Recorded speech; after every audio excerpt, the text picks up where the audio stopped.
안녕하세요. 저는 명인학원에서 주엽고 국어를 담당하고 있는 강창욱이라고 합니다. 오늘은 지난 금요일에 봤었던 1학기 기말고사 시험 분석 및 다가올 2학기를 어떻게 준비할 것인가에 대해서 영상을 찍게 되었습니다. 그럼 한번 시작을 해보도록 하겠습니다. 자, 먼저 문항 구성 같은 경우에는 객관식이 24문제, 그리고 논술형, 근데 사실 이름만 논술형이었죠. 어쨌든 주관식이 2문제가 나왔습니다. 자, 시험 범위 같은 경우에는 좀 많아요. 일단 고전시가가 고대가요, 정읍사, 송인, 제망매가, 모죽지랑가, 정과정, 동동, 가시리, 청산별곡, 또 시조들, 그 다음에 송미인곡, 선상탄, 유산가까지 들어가고요. 현대시는 세대도 세상을 뜨는구나, 그리고 농무, 고전산문, 이생규장전, 호원, 박시전, 현대소설 태평천하까지. 그러니까 시험 범위 자체가 정말 많은 시험이었습니다. 쉽지 않았을 것 같고요.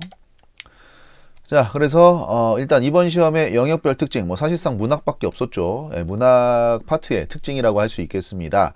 일단 이번에도 다양했던 외부 지문, 무려 5작품이 외부 지문으로 나왔고요. 여기서 말하는 외부 지문이라고 하는 건 방금 말씀드렸던 그 시험 범위들 있잖아요. 그 시험 범위에 들어가지 않는, 그런데 시험지에 그냥 나온 작품들입니다. 그게 무려 5작품. 그러니까 시험 범위도 이미 충분히 많은데 거기다 더해서 5작품이 추가로 나왔다는 거죠. 많이 당황했을 것 같고요. 자, 수능식 보기 활용 문제가 5문제 나왔습니다. 그래서 요거는 사실 주요고에서 흔히 볼 수 있는 유형이었고요. 다만 이제 좀 재밌는 특징은 이제 그 아래에 적혀 있는 주엽고식 합답형 문제가 사라졌다. 요게 이제 굉장히 좀 역사가 된 유형인데, 옳은 것의 개수는, 혹은 기역, 니은, 디귿, 리을, 미음, 비읍, 시옷까지 해가지고 그 중에 맞는 것은 이런 식으로 나오는 문제들을 뜻합니다. 이게 사실 주엽고의 어떤 유니크한 문제 스타일이었는데 이번 시험에 싹 빠졌어요. 저는 개인적으로는 올바른 방향으로 가고 있다고 생각합니다. 그래서 저는 이거는 되게 좋게 봤어요. 네.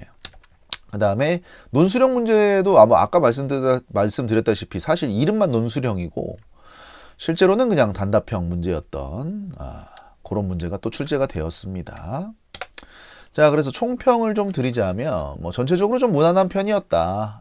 일단은 외부 지문이 5작품이 나오긴 했는데 간단하게 해결할 수 있는 수준의 문제였고, 또 원체 시험 범위에 해당한 작품이 많았기 때문에 외부 지문을 어렵게 내기가 좀 부담스럽지 않았을까 생각을 합니다. 또 논술형 같은 경우에도 단답형이었기 때문에 어렵지 않게 해결했을 것 같고요. 다만 조금 문제가 됐던 건 아마 고전시가 현대어 풀이가 제대로 되지 않았던 학생들에게는 어려웠을 겁니다. 유산가라든지 선상탄 같은 작품은 한자가 정말 많기 때문에 쉽지 않았을 거예요. 여기다 더해서 일단 작품 수가 너무 많았죠. 그래서 공부하는 것 자체도 좀 어렵지 않았을까 생각이 듭니다. 자, 그럼 2학기를 어떻게 대비할 것인가? 네, 2학기는 이제 1학기와 다르게 문학이 빠지고요.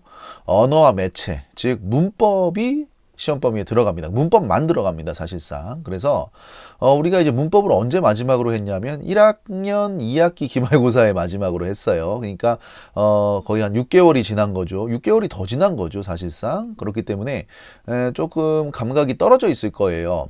그렇기 때문에 이번 방학에 요 문법 파트를 간단하게라도 좀 처음부터 끝까지 한번 해두면 좋지 않을까 생각을 합니다. 물론 수업을 듣는다면 수업 시간에 문법을 다루기는 할 예정입니다.